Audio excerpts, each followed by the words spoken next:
Evening students. तो last article में हमने क्या पढ़ा? लास्ट आर्टिकल में हमने integrated rate equation for first order और उसके लिए हाफ लाइफ, ये सब चीजें हमने कर ली। Integrated rate equation for zero order भी कर लिया, integrated rate equation for first order और जीरो ऑर्डर के लिए हाफ लाइफ पीरियड निकाल लिया, फर्स्ट ऑर्डर रिएक्शन के लिए भी हाफ लाइफ निकाल लिया। एग्जांपल्स थे कुछ, जैसे जीरो ऑर्डर की क्या एग्जांपल है, examples of zero order reactions. Zero order reactions के लिए क्या एग्जांपल्स होंगे? एग्जांपल्स है आपके पास यहाँ किसके लिए? पहले जीरो ऑर्डर के लिए देखिए, जीरो ऑर्डर के लिए एग्जांपल है, जीरो ऑर्डर रिएक्शन के लिए जो एग्जांपल है आपके पास वो क्या है? और मतलब सम कह लीजिए, चाहे सम एंजाइम कैटालाइज्ड रिएक्शंस, सम एंजाइम कैटालाइज्ड रिएक्शंस, वो रिएक्शंस जिसमें एंजाइम कैटालाइज्ड, वो रिएक्शन है जिसको एंजाइम जो है ना, वो रिएक्शन जिसमें एंजाइम कैटलिस्ट की तरह काम करे, या वो रिएक्शन जिसमें एंजाइम जो है ना वो क्या करे, उस रिएक्शन को कैटालाइज करे, एंजाइम उस रिएक्शन की रेट को बढ़ा दे, वो रिएक्शंस। और एग्जांपल्स में लिखना है, जैसे अमोनिया है, उसका डीकंपोजिशन प्लेटिनम कैटलिस्ट की प्रेजेंस में होगा, इसमें नाइट्रोजन में और हाइड्रोजन में। ये कौन सी रिएक्शन है?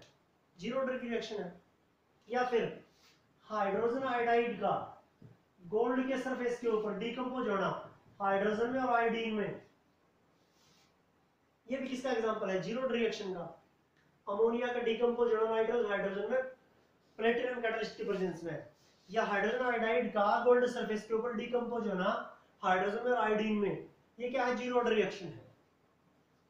ये जीरो ऑर्डर रिएक्शंस का एग्जांपल है। फर्स्ट ऑर्डर के क्या है आपके पास एग्जांपल? फर्स्ट ऑर्डर रिएक्शन का एग्जांपल, फर्स्ट ऑर्डर रिएक्शन का एग्जांपल है, जैसे कि फर्स्ट ऑर्डर का आपके पास जैसे कि hydrogenation, hydrogenation of ethene to ethane, ethene का इथेन में कन्वर्ट होना, मतलब हाइड्रोजनेशन से हाइड्रोजन को ऐड करना, हाइड्रोजनेशन मतलब हाइड्रोजन को ऐड करना, 10th क्लास से पढ़ रहे हैं। CH2 डबल बॉन्ड CH2, ये क्या इथीन आपके पास, हाइड्रोजन को ऐड करना, हाइड्रोजन को जोड़ना, इसमें किसमें कन्वर्ट हो जाएगा? ये CH3 में हाइड्रोजनेशन है। ये क्या होगा? फर्स्ट ऑर्डर रिएक्शन, इसमें क्या होगा? रेट डायरेक्टली प्रोपोर्शनल है C2H2, मतलब C2H4, सॉरी C2H4 की 1 कंसंट्रेशन टर्म के पावर अल्फा जो आपके पास यहाँ 1 है, फर्स्ट ऑर्डर रिएक्शन है, फर्स्ट ऑर्डर रिएक्शन है। इसमें रेट को कैसे लिखते हैं? रेट के अमोनिया की कंसंट्रेशन के इंडिपेंडेंट है, तो उसकी पावर 0 है, तो जीरो ऑर्डर रिएक्शन में रेट वैसे लिखते हैं, फर्स्ट ऑर्डर में ऐसे लिखना आपने। या डीकंपोजिशन ऑफ N2O5, N2O5 का डीकंपोजिशन होना, टूट जाना, N2O5 का डीकंपोज होना, किसमें? NO2 में और O2 में, NO2 में और O2 में, ये भी फर्स्ट ऑर्डर रिएक्शन है। Decomposition of dinitrogen pentoxide, balancing करेंगे आप, तो यहाँ 2 कर दीजिए, यहाँ 4 कर दीजिए, ये है आपके पास। ये जीरो ऑर्डर रिएक्शंस के और फर्स्ट ऑर्डर रिएक्शंस के कुछ दो एग्जांपल हैं, तो दो एग्जांपल लिखे आपने, जीरो ऑर्डर रिएक्शन का और फर्स्ट ऑर्डर रिएक्शन का, ये है आपके पास, ये एग्जांपल्स लिख रहे थे। तो integrated rate equation for zero order, integrated rate equation for first order, और उनके एग्जांपल्स, उनका हाफ लाइफ पीरियड भी किया है आपने। चीज क्या बाकी है? दोहरा रहा हूं आपको, फर्स्ट ऑर्डर रिएक्शन का इंटीग्रेटेड रेट इक्वेशन जो प्रदीप की बुक में है, अलग से है, थोड़ा सा अलग, इजी है बहुत, समझाऊंगा मैं आपको। सेकंड ऑर्डर का नहीं है ना, प्रदीप में है ना एनसीईआरटी में है, मैं करवाऊंगा उसे आपको। अब इसके बाद में जो आज करवा रहा हूँ गैसेस फेज की रिएक्शन, उसके बाद में नेक्स्ट वीडियो में होगा, समझिए। ये चीजें आपके पास, तो ये एग्जांपल थे। एग्जांपल देखिए, जीरो ऑर्डर की reaction, enzyme catalysed reaction zero order की होती है। गोल्ड के सरफेस के ऊपर हाइड्रोजन आयोडाइड का डीकंपोज होना, वो जीरो ऑर्डर रिएक्शन है। फर्स्ट ऑर्डर रिएक्शन जैसे हाइड्रोजनेशन किसका? इथीन का। या डाइनाइट्रोजन पेंटाऑक्साइड का क्या होना? डीकंपोज होना। वैसे हाइड्रोजनेशन किसमें भी होता है, निकल की प्रेजेंस में होता है। हाइड्रोजनेशन ना निकल की प्रेजेंस में होता है। याद आपको 10th में आपने किया था, आपने hydrogenation of vegetable oil into vegetable ghee, ये 10th क्लास में पढ़ा था आपने, निकल वगैरह की प्रेजेंस में। तो हाइड्रोजनेशन है यहाँ। तो ये कुछ एक एग्जांपल है जीरो ऑर्डर रिएक्शन के और फर्स्ट ऑर्डर रिएक्शंस के, ये आपको याद रखने हैं। इसके बाद में आपके पास नेक्स्ट जो आर्टिकल है, दो एग्जांपल लिख दिए मैंने आपको, जीरो ऑर्डर के फर्स्ट ऑर्डर के। नेक्स्ट आर्टिकल जो है ना वो क्या है आपके पास, वो है कि कोई फर्स्ट ऑर्डर रिएक्शन है लेकिन किसमें, गैसियस फेज में। गैसियस फेज में, गैसियस फेज का मतलब क्या हो गया, रिएक्टेंट और प्रोडक्ट, रिएक्टेंट मिलकर प्रोडक्ट बन रहा है, तो रिएक्टेंट भी गैसियस स्टेट में हो और जो प्रोडक्ट बन रहे हैं वहां वो भी गैसियस स्टेट में हो, तो उस रिएक्शन को कहते हैं गैसियस फेज रिएक्शन। वो रिएक्शन किसकी होती है, गैसियस फेज की होती है। वो रिएक्शन गैसियस फेज की रिएक्शन है। तो गैसियस फेज की रिएक्शंस देखनी आपको कि गैसियस फेज की रिएक्शंस के लिए इंटीग्रेटेड रेट इक्वेशन, तो मतलब क्या होगा आपके पास, first order reactions in gaseous phase, ये करना आपको याद है। फर्स्ट ऑर्डर रिएक्शन हो, first order reaction in gaseous phase, gaseous phase, gaseous phase की रिएक्शन है, मतलब रिएक्टेंट और प्रोडक्ट दोनों ही किसमें है, गैसियस स्टेट में है। रिएक्टेंट या प्रोडक्ट गैसियस स्टेट में है, उनका मीडियम जो है, उनकी स्टेट जो रिएक्टेंट की वो गैस है, प्रोडक्ट जो बन रहे हैं उनकी स्टेट क्या है, गैस है। तो उसके लिए इंटीग्रेटेड रेट इक्वेशन, क्योंकि गैस जो है ना वो किसकी फंक्शन होती है, वो प्रेशर का, कंसंट्रेशन से वहां कोई मतलब नहीं है, हमें प्रेशर का फंक्शन होती है। कंसंट्रेशन गिवन है तो अच्छी बात है, लेकिन वो वास्तव में किसका फंक्शन होती है, प्रेशर का। तो वहां प्रेशर के लिए चीज आपको लिखनी पड़ेगी। तो गैसियस फेज की रिएक्शन है कोई, तो देखना आपको एग्जांपल भी होंगे यहाँ इससे रिलेटेड। फर्स्ट ऑर्डर रिएक्शन से जो एनसीईआरटी का एग्जांपल है वो नेक्स्ट वीडियो में आपको मिल जाएंगे। यहाँ पहले जो गैसियस फेज की रिएक्शन वो देखिए, कोई ये रिएक्टेंट है किस स्टेट में, गैसियस स्टेट में, वो डिकम्पोज हो रहा है बी प्रोडक्ट में गैसियस स्टेट में वो भी, और सी प्रोडक्ट में वो भी गैसियस स्टेट में। ए कोई रिएक्टेंट है वो डिकम्पोज हो रहा है रेस्पेक्टिवली बी और सी प्रोडक्ट में बदल रहा है, बी और सी सब्सटेंस बना रहा है, न्यू सब्सटेंस प्रोडक्ट बना रहा है बी और सी, और वो भी कैसे बना रहे हैं, गैसियस, वो गैसियस स्टेट के हैं। ए रिएक्टेंट डिकम्पोज हो रहा है बी और सी में, और वो गैसियस क्या बना रहे, प्रोडक्ट बना रहे। ए गैस था, बी और सी प्रोडक्ट बना रहे, वो भी क्या थे, गैस थे।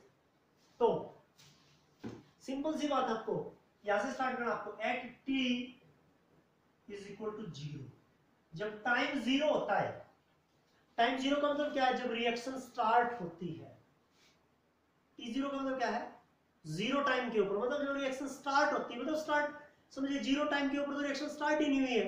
0 टाइम के ऊपर जो रिएक्टेंट है वही है, प्रोडक्ट तो है नहीं उस टाइम, मतलब रिएक्शन स्टार्ट होने से पहले 0 टाइम के ऊपर जब रिएक्शन स्टार्ट ही नहीं हुई, तो क्या है, रिएक्टेंट ही है बस। 1 मिनट 2 मिनट 5 मिनट के बाद तो प्रोडक्ट बन ही जाएंगे जितना भी बनना है, लेकिन 0 टाइम के ऊपर रिएक्टेंट वही रहेगा जितना है, प्रोडक्ट तो बनाएंगे 0 टाइम के ऊपर। तो रिएक्टेंट का प्रेशर, रिएक्टेंट का प्रेशर क्या होगा आपके पास, पी नोट, मतलब इनिशियल प्रेशर, पीआई भी कह सकते हैं आप। पीआई का मतलब क्या होता है, इनिशियल प्रेशर, आई से इनिशियल, पीआई इनिशियल प्रेशर। तो रिएक्टेंट का इनिशियल प्रेशर, क्योंकि 0 टाइम के ऊपर क्यों रिएक्टेंट है, प्रोडक्ट तो बना ही नहीं है, बी और सी गैस नहीं बनी है, तो ए का प्रेशर कितना होगा, पीआई होगा, इनिशियल प्रेशर, या पी0, पी नोट मैं कह रहा हूं, पी0 का मतलब 0 टाइम के ऊपर प्रेशर किसका, ए रिएक्टेंट का, ये है आपके पास। तो 0 टाइम के ऊपर बी का प्रेशर कितना होगा, बना ही नहीं है, तो 0 एटीएम। सी का कितना होगा, 0 एटीएम, बना ही नहीं है, ये P0 किसमें, एटीएम में, याद रखिए एटीएम, एटमॉस्फेयर में। बी का कितना होगा 0 टाइम के ऊपर, 0, सी का कितना होगा 0, क्योंकि वो बने ही नहीं है 0 टाइम के ऊपर, तो रिएक्शन स्टार्ट ही नहीं हुई है, तो बी और सी नहीं बनेंगे, तो उनका प्रेशर कितना होगा 0 0।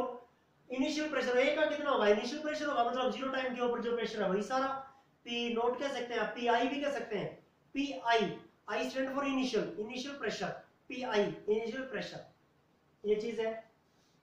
अब after time T, T time के बाद क्या आपके पास है, after time T, after time जो भी होगा आपके पास टी टाइम के बाद में, 5 मिनट 7 मिनट 10 मिनट के बाद में प्रेशर क्या होगा, ए का प्रेशर क्या होगा, ए का प्रेशर होगा, क्योंकि ए जो है ना वो डिकम्पोज होगा टी टाइम के बाद 5 मिनट के बाद किसमें, बी और सी में। तो बी और सी का प्रेशर कितना बनेगा टी टाइम के बाद, X ATM X ATM, X atmosphere X atmosphere, B और सी बन जाएंगे वहां। तो बी का प्रेशर कितना होगा एक्स, सी का कितना होगा एक्स, मान के चलते हम कितने एक्स एक्स होगा इनका। अब वो ए में से ही तो घटा है ना, एक्स जो प्रेशर बी और सी का, बी का एक्स है सी का एक्स है, वो किस में से घटा है, ए में से घटा है।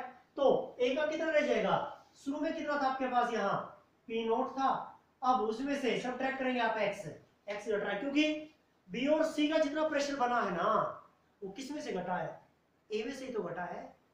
बी और सी का जो प्रेशर है वो किस में से घटा है, ए में से। अब कई स्टूडेंट्स क्या सोचेंगे यहाँ कि जी ये तो चलो ठीक है, इसका एक्स बन गया, इसका एक्स बन गया, ए में से घटा है वो, क्योंकि रिएक्टेंट हीट डिकम्पोज अगर प्रोडक्ट बन रहा है तो आपको क्या लिखना है उसके लिए, पी नोट माइनस एक्स लिखना है। तो पी नोट माइनस एक्स। अब कोई स्टूडेंट जो है वो ऐसे सोचते हैं कि जी इसका एक्स था, इसका एक्स था बी और सी का, तो इनका मिलकर तो कितना हो गया 2x हो गया। ये साइंस की भाषा में आप कई बार स्क्वायर भी करते हो, जो x और x का स्क्वायर, क्योंकि आप मल्टीप्लिकेशन करते हैं हम, जैसे रेट ऑफ रिएक्शन में करते हैं यहाँ पर, ठीक है। और जो लिख रखे हैं आपके पास प्रोडक्ट लिखते हैं यहाँ पर, या rate of reaction is equal to K A की पावर बी की पावर, जो भी और ए और बी की तो मल्टीप्लिकेशन है, तो इसकी मल्टीप्लिकेशन करेंगे तो आप एक्स स्क्वायर होना चाहिए। तो ये इसमें से सबट्रैक्ट करके आपने एक्स स्क्वायर घटाओ या 2x घटाओ, आपने पी नोट माइनस एक्स क्यों रखा है। तो चीज क्या है समझिए, ये x जो है वो किस तरह से है, ये x होगा कोफिशिएंट के मीडियम। जैसे इसके लिए भी b मान लीजिए आपके पास स्टिचियोमेट्री कोफिशिएंट इसके 2 है तो ये होगा 2x, c के कितने हैं 3 है तो ये होगा 3x, और a मान लीजिए 1 ही है तो p नोट माइनस एक्स ही होगा। और मान लीजिए यार 2 है 2a है तो p नोट माइनस 2x, क्योंकि वो a में से घट रहे हैं x, वो x का बंटवारा है, वो b और c कितना हुआ है, वो b और c कितने हैं, वो x में से है, इसका x बन रहा है, इसका x बन रहा है, और इसमें से क्या क्या आपने सबट्रैक्ट। अब क्या आपके पास b के कोएफिशिएंट 2 है तो 2 करिए, इसके 3 है तो 3 करिए, इसका 1 है ना तो ये p नोट माइनस x ही होगा, और ये a2 आ जाता तो क्या होता है p नोट माइनस 2x होता। फिर ये कोएफिशिएंट के अकॉर्डिंग है। अब इनके कोएफिशिएंट कितना है, इसका कोएफिशिएंट 1, इसका 1, इसका 1 ले रखा मैंने। न्यूमेरिकल में आपको 2 3 4 जो भी मिलेंगे उसी के अकॉर्डिंग लिखेंगे, लेकिन यहाँ ये इसका कोएफिशिएंट 1 है तो p नॉट माइनस x, इसका 1 है तो केवल x, इसका 1 है इसका x, ये चीज आपके पास। वो x p नोट में से x घटेगा ना, वही क्या बनेंगे b और c बनेंगे। p नोट में से जो x प्रेशर घटा है वही क्या बना है, b और c प्रेशर बना। वो गैस बढ़ गई तो इसलिए उनके प्रेशर x एक का, दूसरी का भी x, तीसरी का भी x, जितनी भी गैस होगी ये होगा आपके पास। ये चीज याद रखिए आप, एक तो ये होगा, मतलब टी टाइम के बाद ये प्रेशर है। अब टी टाइम के बाद जो प्रेशर है, पहले क्या था, वेसल में आपके पास एक गैस थी, कोई वेसल है, ये वेसल है आपके पास, इसमें कोई ए गैस था, यहां ए गैस था, ये गैस था जो भी है। अब क्या हुआ, ये डिकम्पोज हुआ और 2 गैस बना दी उसने बी और सी, तो कुछ ये कम हुआ तो इसको आप ऐसे थोड़ा सा सबट्रैक्ट कर दीजिए ऐसे, और एक नई गैस जो है ना वो आ रही है, ये बी। 2 में टूटा था, एक सी गैस और भी है वहां, सी गैस के लिए कुछ लिख दीजिए, एन लिख दीजिए, एन एन एन ऐसे, ये लिख दिया आपने, 3 गैस हो गया यहाँ। तो अब गैस में कितनी है, इसी वेसल में कितनी है, 3 गैस है इस कंटेनर में। पहले एक गैस था, उसका प्रेशर था जो भी क्या आपके पास P naught initial. T time के बाद वो डिकम्पोज होगा 5 मिनट के बाद 2 और गैस में, तो वहां कितनी गैस है, 3 गैस है। तो तीनों गैस का प्रेशर जो है ना वो क्या होगा, ए गैस का है P naught minus X, B का है एक्स, सी का है एक्स, क्योंकि वो तीनों गैस के जो पार्टिकल है वो रैंडम मोशन में है, वो कंटेनर के साथ में टकराते हैं, आपस में टकराते हैं, ठीक है, और वो क्या करते हैं, एक्सर्ट करते हैं प्रेशर एक्सर्ट करते हैं गैस के पार्टिकल, क्योंकि वो लगातार घूमते रहते हैं, तो उन तीनों का प्रेशर। अब इस वेसल का जो प्रेशर होगा, टोटल प्रेशर टी टाइम के बाद, 0 टाइम के ऊपर तो एक ही गैस का प्रेशर था, टी टाइम के बाद इन तीनों गैस के पार्टिकल्स का प्रेशर है, उसे क्या बनेगा, PT, P total, PT, P total. और पी टोटल कितना होगा, 11th क्लास में पढ़ा, Dalton's law of partial pressure. क्या होता है वो, सम होता है किसी वेसल में जितनी गैस है उनके प्रेशर का सम। क्या होता है, Dalton's law of partial pressure, solution में पढ़ा आपने, पिछले जो सॉल्यूशन यूनिट था उसमें भी, Dalton's law of partial pressure, कि एक वेसल में जितनी भी गैस है केमिकली नॉन रिएक्टिंग है, तो वो गैस के पार्टिकल जितना भी प्रेशर एक्सर्ट करते हैं उनको जोड़ दो, वो तीनों का, 3 गैस है तो तीनों को जोड़ दो, पी टोटल हो जाएगा आपके पास। तो तीनों को ऐड करो, तीनों के प्रेशर को, ए गैस का प्रेशर वहां P naught minus X, B gas का है एक्स, सी गैस का भी कितना है एक्स, तो minus X plus X cancel, तेरा गया आपके पास P naught plus X, P naught plus X. अब देखिए PT, PT is equal to क्या है आपके पास, पी नोट प्लस एक्स। अब आप वहां से क्या करिए, एक्स की वैल्यू निकालिए, यहां से एक्स क्या होगा, एक्स क्या होगा आपके पास, पीटी, पी नोट को इस साइड उठा लीजिए minus PT minus P note, P total minus P note, मतलब जो इनिशियल प्रेशर है, पी आई भी कह सकते हैं आप इसे, एनसीईआरटी में आई से रिप्रेजेंट है, मैं जीरो से रिप्रेजेंट कर रहा हूं, 0 टाइम के ऊपर प्रेशर है, ये पीटी टी टाइम के ऊपर प्रेशर है, याद रखिए। इस पी नोट को पी जीरो का पी आई भी लिख सकते हैं इनिशियल प्रेशर, ये आ गया एक्स की वैल्यू। अब फर्स्ट ऑर्डर रिएक्शन के लिए क्या होता है, फर्स्ट ऑर्डर रिएक्शन के लिए क्या होता है, K is equal to 2.303 over T, T निकालना है तो K भाग में जाएगा, K निकालना है तो T भाग में जाएगा, log initial concentration R note over final concentration R। ये होती है क्या, फर्स्ट ऑर्डर रिएक्शन के लिए इंटीग्रेटेड रेट इक्वेशन, जो आपने लास्ट वीडियो में पढ़ी थी, अच्छे ढंग से समझाया भी था मैंने। K is equal to 2.303 over T log R note by R। अब प्रेशर के केस में क्या लिखेंगे आप इसे, K is equal to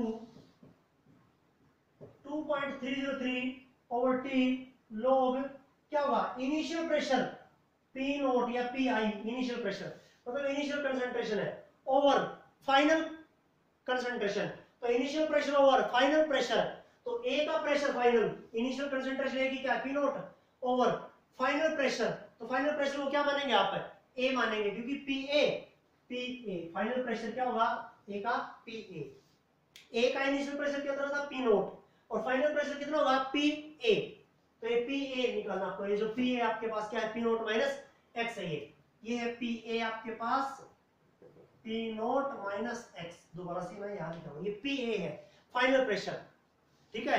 P pressure कौन से टाइम के ऊपर, टी टाइम के ऊपर, ये टोटल प्रेशर लिख दिया आपने, और ये पी नोट माइनस एक्स, ये अकेला क्या है, ये तो देखो after time T, T time के बाद ए का प्रेशर ये होगा, बी का ये होगा, सी का ये होगा, 0 टाइम के ऊपर पी का प्रेशर पी नोट, सॉरी ए का प्रेशर पी नोट, बी का प्रेशर 0, सी का प्रेशर 0।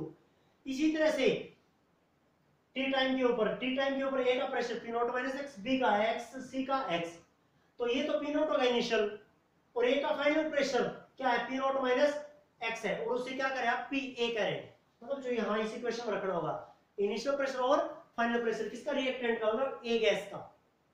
अब देखिए तो पी ए क्या है, P naught minus x, P A है पी नोट माइनस एक्स, और एक्स की वैल्यू देखिए क्या है, P T minus P note, लिख रखा मैंने, पी ए क्या है, पी नोट माइनस एक्स, तो हमें क्या करना है, P A is equal to P naught minus X, और एक्स की वैल्यू देखो आई हुई है P T minus P naught, ये हुआ आपके पास। अब आगे करिए इसको, पी ए क्या जाएगा आपके पास, देखिए पी नोट माइनस का P T, P naught minus P T, अब ये देखिए यहाँ माइनस है और माइनस, ये minus minus minus plus, plus P note, क्या बन गया ये, पी ए क्या बन गया, देखिए फाइनल प्रेशर पी नोट और प्लस पी नोट कितने हो गए, 2 पी नोट, ये क्या है minus P T, 2 P naught minus P T, ये क्या फाइनल प्रेशर। अब देखिए उस इक्वेशन में रखिए, रेट इक्वेशन में K is equal to 2.303 over T log P naught initial pressure over final pressure कितना आया, ए गैस का, P naught minus X, X की जगह पर क्या रखिए अपने, PT माइनस P नोट, और वो क्या आ रहा है, PA 2 P naught minus PT, 2 P naught minus PT, आप इसे क्या भी लिख सकते हैं, पी नोट को पी आई, और ये यहाँ 2p नोट मतलब 2pi माइनस पीटी। ये होगा किसके लिए, गैसियस फेज की रिएक्शन के लिए। ये है आपके पास गैसियस फेज की रिएक्शन के लिए, कि कोई फर्स्ट ऑर्डर रिएक्शन था वो किसमें, गैसियस फेज में। बड़े अच्छे ढंग से इसको देख ले कि किस तरह से मैंने इसको सोल्व किया, एक एक चीज को समझे, एक एक चीज को रिपीट करें, क्या लिखा आपने उस चीज को किस तरह से किया आपने। जीरो टाइम के ऊपर प्रेशर है किसका, ए का, बी का, सी का, कितना होगा पी नोट, इसका जीरो, इसका जीरो। टी टाइम के बाद प्रेशर ए का कितना होगा पी नोट माइनस एक्स, और उसको क्या करेगा आप, पी ए नाम दे रहे हो। पी नोट माइनस एक्स जो है ना किसका, ए का, टी टाइम के बाद प्रेशर है, उसे क्या रहेगा पी ए, बी का एक्स होगा, सी का एक्स होगा। अब टी टाइम के बाद जो टोटल प्रेशर है वो क्या होगा, पीटी होगा, और वो पीटी कितना होगा, ये देखिए इस इक्वेशन के अकॉर्डिंग, मतलब डॉल्टन लॉ पार्शियल प्रेशर, तीनों को जोड़ दो, पी नोट माइनस एक्स को, एक्स को, एक्स को जोड़ दो। बताया भी मैंने वेशन में कैसे ऐड होता है वो किस तरह से। ये है आपके पास, ये था ये integrated rate equation first order, और वो भी किसमें, इन गैसेस फेज, गैसेस फेज की रिएक्शन थी वो, तब ये होगा आपके पास। ये काम करना आपको आज के लिए। इससे रिलेटेड भी एनसीईआरटी का integrated rate equation for first order, उससे रिलेटेड जो कंसंट्रेशन के मीडियम में, उससे भी एनसीईआरटी का गैसियस स्टेट के लिए भी। इससे जेई के भी क्वेश्चंस होंगे, वो भी आपको बताए जाएंगे यहाँ, ठीक है। तो आप स्टेप वाइज मैनर से चलते रहिए, जिस तरह से चीजें हैं उसी तरह से ये काम करना आपको आज के लिए।